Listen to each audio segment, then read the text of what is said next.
श्री स्वामी समर्थ. संघर्षाचा काळ हा एकट्यानेच लढावा लागतो. संघर्षाचा काळ हा एकट्यानेच लढावा लागतो. चांगल्या दिवसात तर ओळख नसलेले सुद्धा ओळख देतात, बरोबर का नाही? श्री स्वामी समर्थ. श्री गुरुदेव दत्त. चला तर मग आज आहे 19वा अध्याय. आता अगोदर 19वा अध्याय वाचून घेऊया, नंतर गप्पा करूया थोड्याशा. तसं आपल्याला रोजच सवय आहे गप्पा करायची, हो का नाही बरं? चला, 19वा अध्याय मी काढून ठेवलेला आहे, वाचन करते आणि नंतर तुमच्याशी बोलते. आज थोडासा उशीर झालाय मला, कारण 15 मिनटं बाकी आहेत. 11:49 झालेले आहेत. 12ला थोडंसंच टाइम बाकी आहे. 12च्या अगोदर हा आपल्या आता काय व्हायला लागले, लक्ष्मी महालक्ष्मी गणपती बाप्पा आले, थोडंसं आवरावर करावे लागते. आणि आज शनिवार आहे, नरसिंह महाराजाची आरती वगैरे करावी लागते.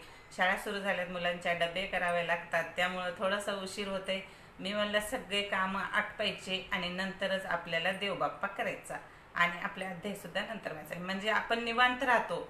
आपल्या डोक्यामध्ये इकडचे तिकडचे विचार येत नाहीत, एकदम निवांत राहतो. त्यामुळं थोडंसं उशीर झाला तरी चालतंय, पण 12च्या अगोदर वाचून घ्यायचं आहे, कारण हे अध्याय वाचायला 5 मिनटं लागतो. 12च्या अगोदर घेता येतात वाचून. चला तर मग अध्यायाला सुरुवात करूया. आणि तुम्हाला व्हिडिओ आवडत असतील तर नक्की लाईक करून शेअर करीत जा बरं का. श्री स्वामी समर्थ. सुरुवात करूया.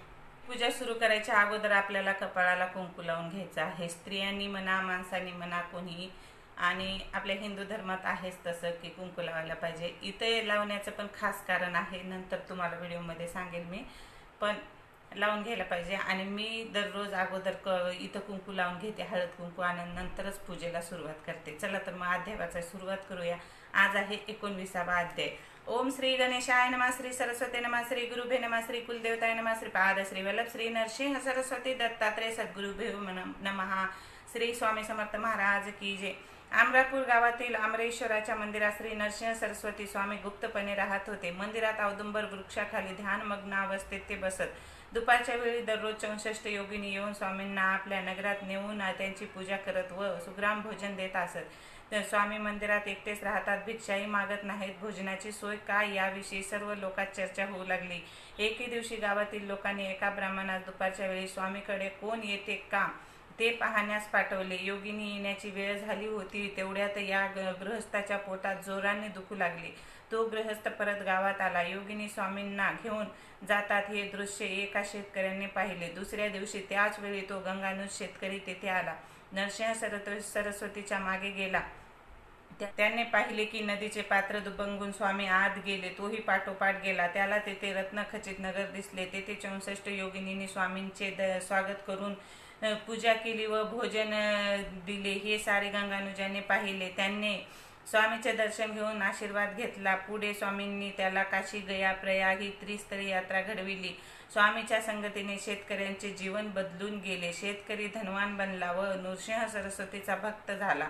रोज त्याच्या दर्शनाला येऊ लागला. स्वामींनी त्याला त्रिस्थळीची यात्रा तर घडविलीच, पण योग बलाने कृष्णा, पंचगंगा यांच्या संगमाच्या जुगुळ हे गाव म्हणजे काशी व कोल्हापूर म्हणजेच गया असे समजावून सांगितले. नंतर त्यांनी नरसिंहवाडी येथे आपल्या निर्गुण पादुका स्थापन केल्या. अन्नपूर्णेला तेथे राहण्यास सांगितले. त्या निर्गुण पादुका आज मनोहर पादुका म्हणून ओळखल्या जातात. अशी गुरुचरित्रातल्या 19व्या अध्यायाची कथा समाप्त. श्री गुरु दत्तात्रेयार्पणमस्तु. श्री गुरुदेव दत्त.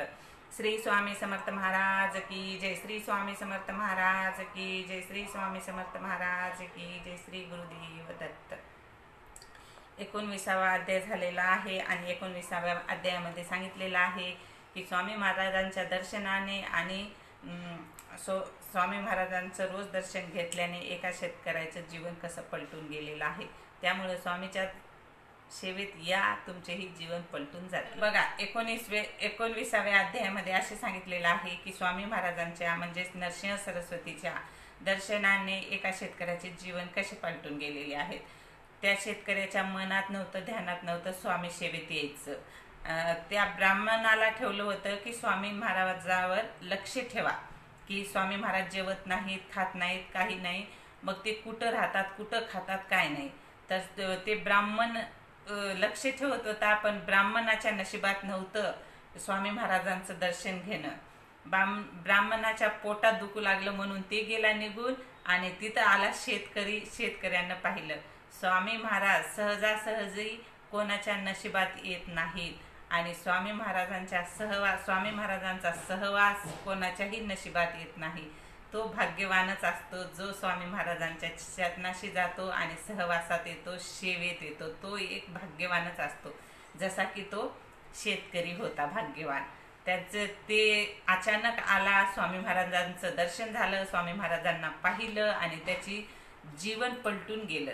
तसंच आपल्या बी जीवनात असतं. आपण स्वामी महाराजांच्या जेव्हा सेवेत जातो, सहवासात जातो आणि ते काय योगायोग असतो, योगायोग नसतो बरं का, ते जन्मोजन्मीचे ऋणानुबंध असते. जसे माणसामध्ये असतात ना, तसे देवात सुद्धा असते ऋणानुबंध. तेव्हाच आपण सेवेत जातो. असे म्हणतात की मागच्या जन्मीचे काहीतरी ऋणानुबंध असल्याशिवाय कोणी कोणाच्या आयुष्यात येत नाही. तसंच असतंय.